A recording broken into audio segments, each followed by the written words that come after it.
요즘 하루하루가 얼마나 어수선한 중에 지나고 있는지 참 모르겠습니다. 이태원에서 일어난 사태로 말미암아 156명의 그 청년들이 목숨을 잃었습니다. 얼마나 안타까운지 말로 표현할 수가 없는 그런 상황이 되어버렸습니다. 나라도 이렇게 어수선한데 또 북한에서는 미사일을 지금 자꾸 쏘고 있어서 전쟁의 위험조차도 우리 가운데에 같이 공존하고 있는 그런 형편이 되었습니다. 이런 때 우리가 하나님을 더 찾고 기도하는 지혜를 주시기를 간절히 바랍니다. 나라를 위해서 기도하고 우리나라 한국 교회를 위해서 기도하고 또 정말 유정자들 정치권에서도 정신을 바짝 차리고 뭐가 더 중요한지를 잘 분별하여 정쟁이 아니라 나라를 위해서 함께 힘을 모으는 그런 지금 이때가 되었으면 참 좋겠습니다. 그러기를 간절히 바라는 마음으로 함께 기도하고 오늘 또 말씀을 또 함께 보겠습니다. 우리가 이 성경 말씀을 볼 때 어려운 내용들이 들어 있습니다. 알기 힘든 내용들이 들어 있는데 말씀 내용 자체가 이해하기 어려운 내용들이 있습니다. 예를 들면 레위기 같은 내용들은 찬찬히 보면 무슨 내용인지 알긴 알겠는데 어떻게 하라는 건지 도저히 감이 잡히지 않는 그런 내용들이 많이 있죠. 그리고 어떤 내용은 이해가 되는데 왜 이런 내용이 이 성경에 기록되어져 있는지, 이런 내용이 우리에게 주시는 의미가 뭔지에 대해서 정말 이해하기 어려운 그런 부분들이 있습니다. 오늘 우리가 지금 보는 창세기 38장 이 말씀은 바로 그런 내용입니다. 굳이 하나님 이런 내용까지 성경에 기록해 놓았어야 했을까 하는 그런 질문이 되는 그런 내용이라고 할 수가 있습니다. 다말 이야기라고 제가 말씀을 함께 보는데, 다말 사건. 먼저 야곱의 아들들을 우리가 조금 이해를 해야 됩니다. 야곱의 아들들이 몇 명이 있을까요? 12명. 제가 정신 차리고 있는지 제가 물어보는 거예요, 지금. 야곱 아들들은 12지파에 이제 속한 아들이 12명이 있죠. 그 아들들을 면면을 살펴보면 참 독특하기도 하고 이상하기도 하고 또 일반적인 그런 인물들이 등장합니다. 첫 번째 아들의 이름이 무엇일까요? 르우벤. 르우벤 맞죠? 르우벤. 두 번째가 시몬, 세 번째가 레위, 네 번째가 유다입니다. 르우벤이 장남이었지만 장남의 군한을 갖지를 못합니다. 왜 그렇게 됐죠? 성경에 보면 그렇게 나와요. 어머니의 침상을 범했기 때문에 장자의 권한을 갖지 못하고, 둘째, 셋째 시몬과 레위가 역시 그 장자권을 이어받지를 못합니다. 왜 그랬죠? 그 여동생 사건으로 칼을 휘두르는 바람에 그가 장자권을 이어받지 못합니다. 그래서 그 장자권을 유다가 이어받게 되죠. 그런데 장자권을 유다가 이어받으면 유다가 두 몫을 받아야 되는데 이스라엘 12지파 중에 두 몫을 받은 아들은 누구일까요?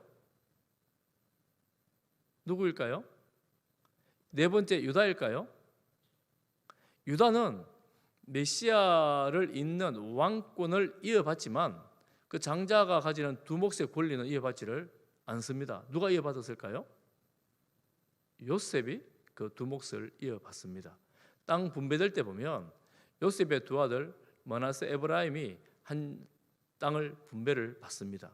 그래서 두 몫을 받게 되죠. 그래서 이 12아들들의 면면을 살펴보면 참 이해가 하기 힘든 그런 내용들도 있고, 또 유다가 왕권을 이어받을 만한 그런 어떤 권세와 능력 이런 게 있어야 될 것 같은데 오히려 두 몫을 요셉이 받는 이런 것을 우리가 볼 수가 있습니다.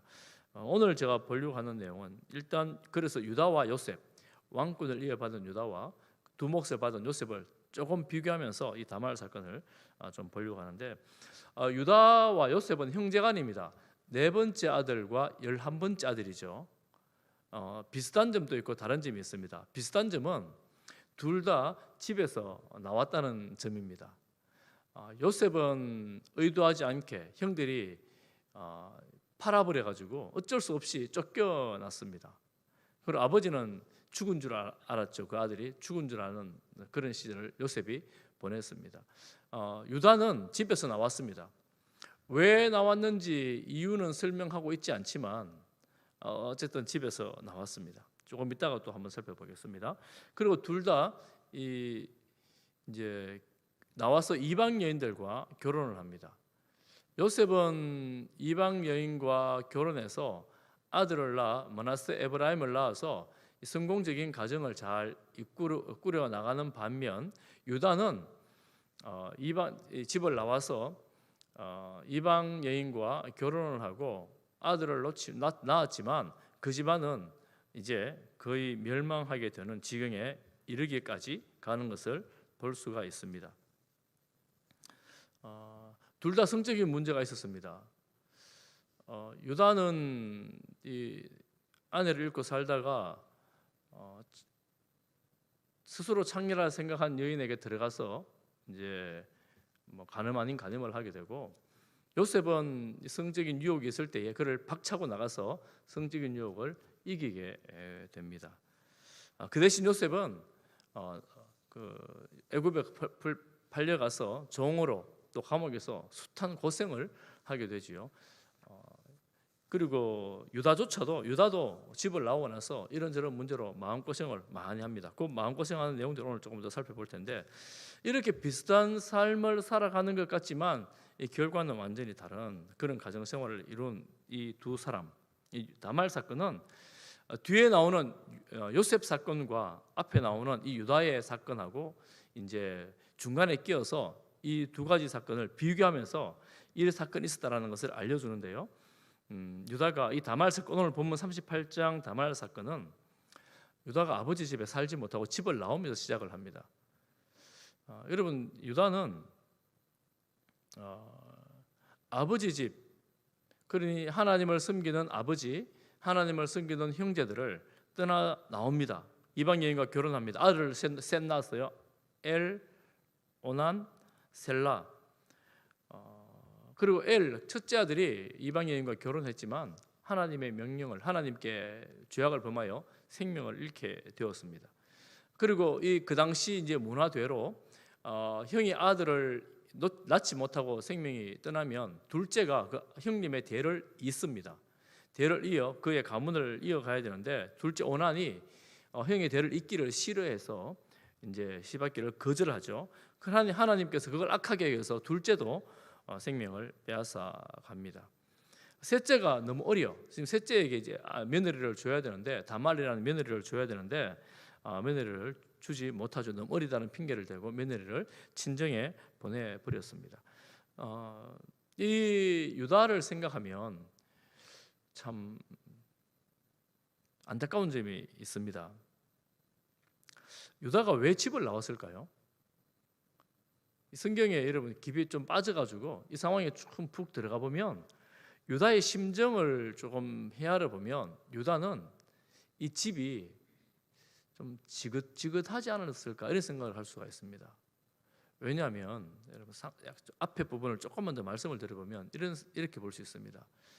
요셉이 너무 얄미워서 그 모든 형제 10명으로부터 왕비움을 사고 있습니다.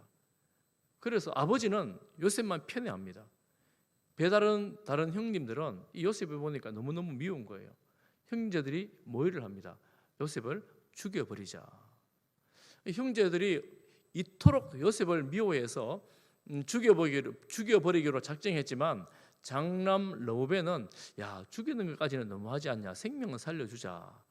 이래서 구덩이에 이제 넣었는데, 이제 거기서 음식을 격을스럽게 먹고 있는 형제들, 유다가 보기에는 영 마땅치 않은 거예요. 그래서 유다는 제안을 하죠. 형제들에게 뭐라고 제안하느냐면, 우리 동생을 우리 손으로 죽이는 게 뭐가 유익하냐, 그냥 상인들에게 노예를 팔아버리자, 이렇게 제안해서 팔아버립니다.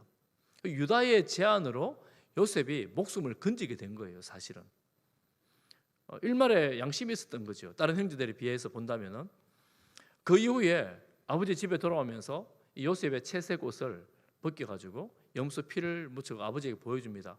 이거 누구 옷인가 한번 보세요, 아버지. 그러니까 아버지가 사랑하는 아들이니까 이거 내 아들 요셉 옷이구나 이러면서 대성통곡을 하는 거예요. 대성통곡하는 아버지를 보면서 그 형제들은 입 딱 닫고 있는 겁니다. 아버지가 짐승에게 찢겨 죽었구나, 내 아들이 먼저 죽다니 내가 죽어야 되는데, 이러면서 슬퍼하는 중에 이 또 형들은 가만히 있는 거예요. 아무도 아버지를 위로를 하지 못하는 겁니다. 여러분, 이 분위기를 한번 상상을 해보세요. 형제들이 아버지 사랑하는 동생을 없애버렸어요. 그리고 아버지를 깜짝까지 속이고 있고, 아버지는 죽은 줄 알아요. 그 중에 그 동생을 살린 유다가 이 장면을 보고 있습니다. 여러분, 어땠을 것 같습니까? 저는 이 가정을 보면서 편애하는 아버지, 형제간의 갈등을 일으킨 아버지도 정말 마음에 들지 않았을 것 같아요. 그리고 동생을 그렇게 처리해버린 형제들조차도 마음에 들지 않았을 것 같아요. 그래서 아마 유다는 그 집에 견디지 못하고 집을 소위 가출하지 않았을까, 나오지 않았을까, 이런 생각을 해봅니다. 그 내용은 나오지 않으니까 잘 모르지만 생각을 한번 해봅니다. 그 후에 이제 이 유다가 결혼을 하고 이런 사건이 있었습니다. 아들 셋 낳았는데, 아들 셋 낳을 때 결혼하고 나서 뭐 아들 둘이가 죽어버리고, 뭐 며느리를 보내놓고, 며느리를 친정에 보내는 사이에 아내가 또한 죽어버리는 그런 상황이 되어버렸어요. 그 유다는, 아버지는 아들을 하나 잃었는데 자신은 아들을 둘을 잃어버린 그런 청년이 되어버린 거예요. 그런 유다 입장에서는 참 이게 뭐 인생이 왜 이렇게 요즘 말로 꼬이는지, 되는 게 하나도 없는 거예요. 되는 게 하나도 없는 거예요. 그래서 우리가 유다를 보면서 한 가지 생각해 봐야 될 것은 뭐냐면, 유다는 가족 신앙 공동체를 떠나 나온 사람이었습니다. 하나님을 섬기는 신앙에서 떠나 나온 사람입니다.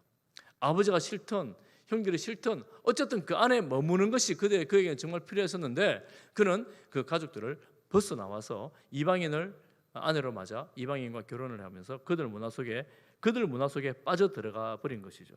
그래서 우리가 교훈 한 가지가 있습니다. 그 교훈은 뭐냐면, 내가 이게 싫고 좋고 나의 불호를 떠나 하나님의 그 믿음의 공동체에 함께 있는 것이 얼마나 중요한가라는 것을 여러분 꼭 기억해야 합니다.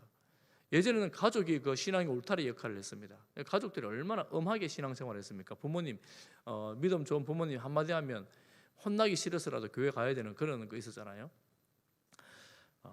그리고 우리 신앙생활이라는 것이 나 홀로 하는 것이 절대로 아니라는 것을 꼭 기억을 하시고 함께 하는 것이다. 우리 교회 신앙생활 함께 하는 것이다. 그래서 하나님 중심으로 해야 되고, 교회 중심으로 해야 되고, 이 하나님의 말씀을 기준으로 신앙생활을 해야 된다라는 것을 유다를 통해서 교훈을 얻을 수가 있습니다. 유다는 그렇게 아내까지 잃어버린 상황에서 상을 치릅니다. 아내 상을 다 치르고 그 기간이 끝났을 때 그의 그 이방인 친구가 이제 기간도 끝났으니까 이제 양떼 틀을 깎는데, 축제예요. 그 당시에 아마 그게 제일 큰 축제였다고 해요. 그 축제로 이 유다를 초청합니다. 그러니 이 축제에 유다가 이제 가게 되는 거죠.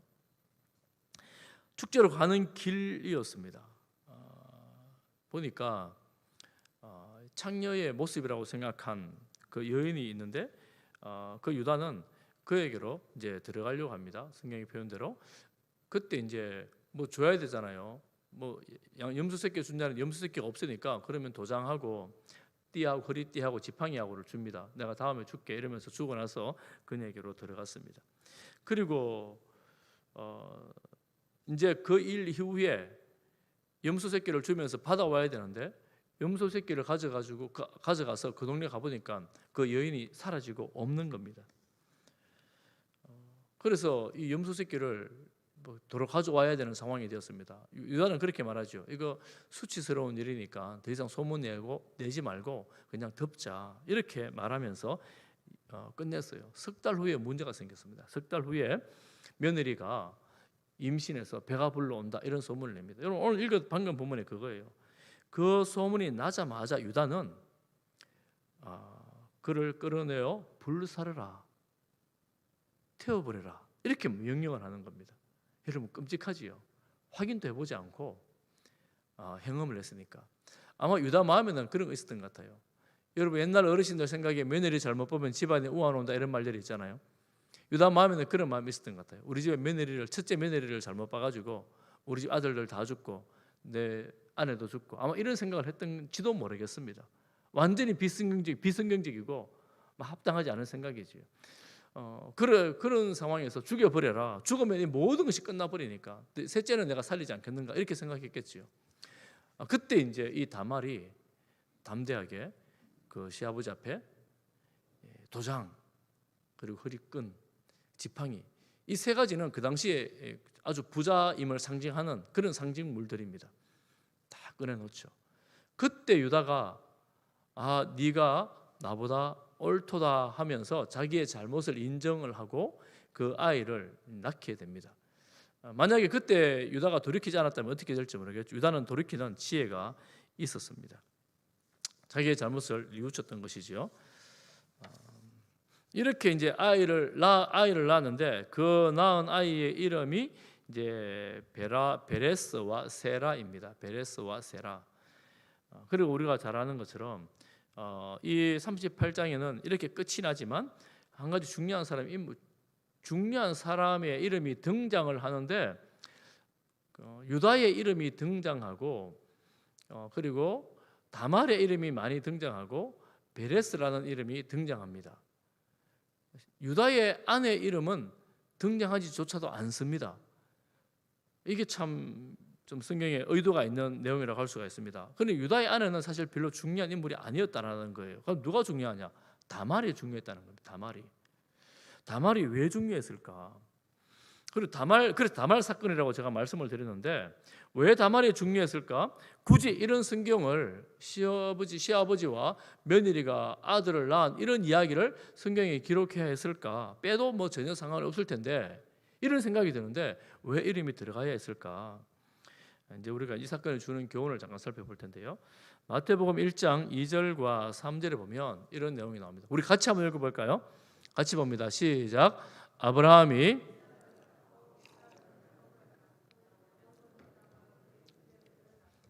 3절입니다. 유다는 다말에게서 베레스와 세라를 낳고 베레스는 헤스론을 낳고 유다는 누구에게서요? 다말에게서 베레스와 세라를 낳았다 하죠.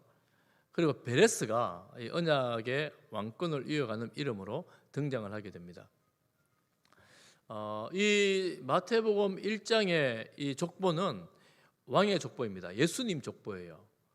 이 다말이라는 이름이 이 엄청난 예수님의 족보에 올려집니다. 그것도 유다로부터 이제 유다가 다말로부터 낳은 아이라 그러니까 유다의 아내가 아니라 유다의 며느리에게서부터 이런 이름이 등장하게 되었습니다. 아브라함, 이삭, 야곱 다음에 요셉이 아니라 유다 그리고 유다의 아내가 아니라 다말 이렇게 비정상적인 족보가 기록되어져 예수님의 족보가 되었습니다. 어떤 측면에서는 참 이해하기가 쉽지 않죠. 우리 인간적으로 생각해봐도 사실은 이 유다보다는 요셉의 이름이 올라가는 게 더 합리적이지 않습니까? 요셉은 이 아브라함 후손들 다 먹여 살렸잖아요. 한 나라를 먹여 살린 사람이 요셉이니까 요셉이 두 몫을 차지할 뿐만 아니라 예수님의 족보에 이어 이름이 들어가기에 합당한 그런 인물이 요셉인데 하나님은 요셉이 아니라 유다다 이렇게 말씀을 하십니다. 그래서 이 38장 말씀이 우리가 인간적으로 생각하기에는 확 빼버렸으면 좋겠는데 이 마태복음 1장에 다말이라는 이름이 나오는데 38장 2장이 없으면 이 다말을 이해할 수 없는 근거가 없는 사람이 되어버리는 거예요. 그래서 어떻게 보면 이 마태복음 1장 때문에 이 38장이 기록되었다 해도 과언이 아니라는 겁니다. 예수님의 족보를 기록하기 위해서. 그러면 어찌 이런 인물, 다말 같은 인물이 예수님의 족보에 기록되는 것을 하나님은 기꺼이 선택하셨을까? 그리고 요셉이 아니라 유다 같은, 요셉이 얼마나 신실했습니까? 유다같이 이런 사건 사고를 친 사람을 예수님의 족보에 이름을 넣었을까? 사실 우리가 조금 더 이 가문으로 들어가 보면 이 유다는 야곱의 아내 중에 누구의 아들일까요? 야곱의 아내가 죄송합니다. 4명이나 있었어요. 야곱이 누구를 제일 사랑했습니까? 라헬을 제일 사랑했습니다. 그래서 이 야곱이 라헬을 사랑했기 때문에 요셉과 베냐민, 라헬에게서 나온 두 명의 아들을 너무너무 사랑했어요. 그것 때문에 또 나중에 사건이 많이 생기잖아요. 그러면 이 유다는 누구 아들이냐면 첫째 아내 레아의 아들입니다. 레아는 평생토록 야곱의 사랑을 받지 못한 아내였습니다. 참 안타까운 여인인데 사랑을 받지 못했어요. 그런데 유다가 메시아 왕의 족보에 이름이 올라옵니다. 이 야곱이 사랑했던 사람으로 보면 요셉이 올라가기에 누가 뭐라 그래도 요셉이 올라가야 되는데 요셉이 아니라 유다라는 거예요. 유다. 하나님의 의도는 무엇일까? 한 가지 확실한 것은 이런 것입니다. 하나님의 구원 섭리는 엘리트들, 모범생들만 사용하시는 것은 아니다 하는 것입니다. 아멘. 할렐루야 아니에요? 저 별로 안 좋아하시네요. 보니까 다 엘리트신가 봐요. 다 모범생이신가 봐요. 하나님은 보니까 엘리트고 모범생이고 뭐 앞에서 너무너무 잘했던 그런 사람들만을 사용하신 것은 아닙니다. 이게 하나님의 일하시는 방식이라는 거예요. 그 안에 유다도 있고 그 안에 다말도 있습니다. 여러분 이 하나님의 섭리를 여러분 꼭 이해할 수 있기를 간절히 바랍니다. 저 역시도 사실은 다 이해하기가 너무나 어려운 그런 내용이지만 예수님의 족보에 하나님의 큰 구원 섭리 안에 유다가 들어와 있고 다말이 들어와 있고 또 누가 들어와 있습니까? 기생 라합이 들어와 있습니다. 이 다말은 기생으로 변장한 한 번의 사건을 낸 사람이지만 라합은 이름이 기생이었어요. 그 성에서 기생으로 살았던 사람입니다. 그런 사람이 예수님의 족보에 들어와 있습니다. 그러니 우리가 생각하는 하나님의 구원 섭리와 하나님이 생각하는 하나님이 쓰시는 사람 사이의 기준이 너무 다릅니다. 너무 다릅니다. 예전에 과거의 교회들이 엘리트 중심의 교회들이 아니었습니다. 여러분 한국교회 초대교회 이야기를 많이 들어보셨지요? 주로 노예들, 종들이 많았습니다. 백정들, 세상에서 버림받은 사람들이 한국교회 초대교회에 많았습니다. 그런데 우리나라와 다른 게 일본의 교회는 엘리트 중심의 교회들이 구성되었다고 합니다. 선교 때부터. 일본은 지금까지 선교를 받아야 되는 그런 나라가 되었고 우리나라는 순식간에 선교하는 나라가 되었습니다. 여러분 엘리트 모범생이 많이 모이면 정말 훌륭하게 되고 복음이 성장할 것 같고 잘 될 것 같지만 일본의 역사를 보면 그렇지 않았구나 하는 것을 선교 역사를 통해서 알 수가 있습니다. 우리나라는 그다지 탁월한 사람들, 부자들, 양반들 중심은 아니었는데 이 기독교 복음이 들불처럼 번져 나갔습니다. 그리고 다시 성경을 좀 보면요, 여러분 다윗은 어떤 사람이었냐면 나중에 왕이 되긴 했지만 사무엘이 기름을 부으려고 다윗 이새의 집에 갔는데 이새의 집에는 아들이 여럿 있었는데 그 이새의 사무엘이 온다는 그 당시 사무엘은 국가의 제사장이었어요. 가장 그 국가가 지명한 제사장이 오는데 다윗은 집 밖에서 양을 치고 있었습니다. 형들만 인물 좋고 덩치 좋은 형들만 집에 잔뜩 와 있었고 다윗은 그게 끼지를 못했어요. 아버지에게도 인정받지 못했고 형들에게도 인정받지 못한 그런 사람이 인물이 바로 어린 다윗이었습니다. 그런데 하나님은 다윗에게 기름을 부으라 이렇게 말씀하시죠. 이 사람이 보는 것하고 하나님 말씀하시잖아요. 사람이 보는 것하고 내가 보는 것하고 다르다 이렇게 말씀하시죠. 다윗뿐만 아닙니다. 여러분 모세는 자기 자신이 이 히브리 민족을 구원해 보겠다는 열망이 가득한 사람이었습니다. 그래서 자기 손으로 친히 애굽 사람을 쳐 죽이기도 합니다. 그런데 어떻게 됩니까? 그 사건 때문에 한 명 쳐 죽이고 도망가서 평생을 낙오자로 포기자로 잊혀진 인물로 살기로 작정해 버렸습니다. 숨어 들어가서 드러나지 않는 인물로 평생을 살기로 작정을 했습니다. 그렇게 할아버지가 됐어요. 그렇게 모든 꿈과 야망을 다 내려놓은 힘없는 할아버지가 되었을 때에 하나님께서 비로소 찾아가셔서 내가 너를 사용하겠노라고 모세를 부르시지요. 모세는 의지가 전혀 없었습니다. 나는 아닙니다. 나는 못합니다. 예전에 한번 해보겠다고 했던 그 야망이 있는 모세가 나는 아닙니다라고 절절히 거절하는데 하나님 혼내면서 끌고 가셔서 사용하십니다. 여러분, 기도원은 어떻습니까? 기도원, 탁월한 사사 기도원은 두려워서 타작을 해야 되는데 타작을 들키면 다 뺏기니까 이 포도 틀 안에서 남몰래 조용히 타작하던 그런 겁 많은 사람이었습니다. 그런데 하나님은 기도원을 향하여 용사라고 부르면서 그를 사사로, 위대한 사사로 빚어 만드십니다. 그러고 보면 이 성경의 인물들을 보면 힘있고 능력있고 대단하다 하고 칭송을 듣는 그런 때에 하나님은 힘을 쫙 빼셔가지고 힘을 다 빼고 나는 내 힘으로 할 수 있는 게 아무것도 없구나, 주변 사람들이 이런저런 말을 해서 나는 아무런 능력이 없구나 이렇게 생각하고 있을 때 하나님이 이제 와라 이렇게 해서 하나님께서 그를 사용하시는 그런 역사들을 봅니다. 그렇게 볼 때에 유다가 예수님의 족보에 오르고 다말이 예수님의 족보에 오르다는 것은 내 인간적인 성품과 인간적인 능력이나 인간적인 탁월함을 가지고 하나님 앞에 쓰임받는 것이 아니다 하는 것을 우리는 너무나 잘 알 수가 있습니다. 하나님께서 사람을 빚으시고 하나님께서 때가 되면 하나님께서 그 사람을 부르시어 하나님의 때에 사용하시는 거죠. 어떻게 할 때요? 오직 하나님만이 하십니다라는 고백을 하도록 하는 거지. 이게 정말 중요한 일이죠. 내 힘, 내 능력 다 빠져가지고 내가 할 수 있는 게 아무것도 없을 때 하나님이 하셨습니다 이 말 할 수 있도록 하는 겁니다. 우리 신앙인들이 그리스도인들을 고백해야 될 이야기가 말씀이 바로 이 말씀이에요. 하나님이 하십니다. 하나님이 하셨습니다. 한번 따라해 보겠습니다. 하나님이 하셨습니다.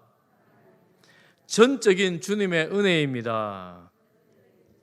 우리의 능력이나 우리의 탁월함이 아니라 주님의 은혜로, 하나님의 은혜로, 하나님의 그 사랑 가운데에 우리가 살아가고 있는 거예요. 지금도 오늘 우리가 이 자리에 있는 것이 하나님의 은혜 가운데 있는 것을 믿습니다. 하나님 은혜로 이 자리에 와 있는 거예요. 하나님의 사랑 가운데에 우리가 하나님을 예배하게 된 것입니다. 이방인이었던 우리가 하나님을 알고 믿게 된 것, 이게 전적인 하나님의 은혜이고 기적입니다. 우리가 예배드리는 자리에 있다는 것 자체가 기적입니다. 그런데 우리는 이미 기적을 살고 있는 하나님의 자녀들이구나 이런 믿음으로 이제 살아가는 거죠. 이런 고백으로 살아가는 거죠. 그래서 예수님을 알고 예수님을 믿는 것이 참 복되다 하는 겁니다. 이게 복이에요. 여러분 예배 자리에 나올 때마다 또 말씀을 펼 때마다 기도할 때마다 찬양할 때마다 이 은혜가 여러분 심령에서 샘솟기를 축복합니다. 이게 웬 은혜인고 웬 사랑인고 참 감사하다 이런 마음이 우리 속에서 솟아나야 되는 거죠. 내게 일말의 구원 얻을 만한 자격이 없었지만 하나님의 전적인 은혜로 구원을 받아 하나님 은혜 가운데에 살아갈 수 있는 것 얼마나 감사한지. 이런 은혜를 받은 사람들이 이제 마땅히 해야 되는 것이 이런 은혜를 전하는 것, 곧 복음 전하는 하나님의 사랑을 전하는 그런 일들입니다. 여러분 이런 은혜가 여러분 10년 가운데에 우리 온 교회 가운데에 날마다 더 깊어지기를 간절히 소망합니다. 그래서 입을 열면 그저 감사하고 그저 은혜고 그저 또한 사랑스럽고 이런 마음들이 이 넘치는 은혜 의식 속에서 일어나게 되는 것입니다. 이게 은혜가 떨어지면 불평이 나오고 불만이 나오고 또 이런저런 안 좋은 것들이 자꾸 눈에 들어오게 되지만 은혜 가운데 있으면 넓어진 관대한 마음으로 세상을 바라볼 수 있게 되는 것이지요. 여러분 우리가 보는 것처럼 유다도 힘든 삶을 살았고 요셉도 힘든 삶을 살아갑니다. 힘들어도 하나님의 은혜가 있으면 그 안에서 하나님 안에서 살아갈 수 있습니다. 요셉이 그런 삶을 살았지요.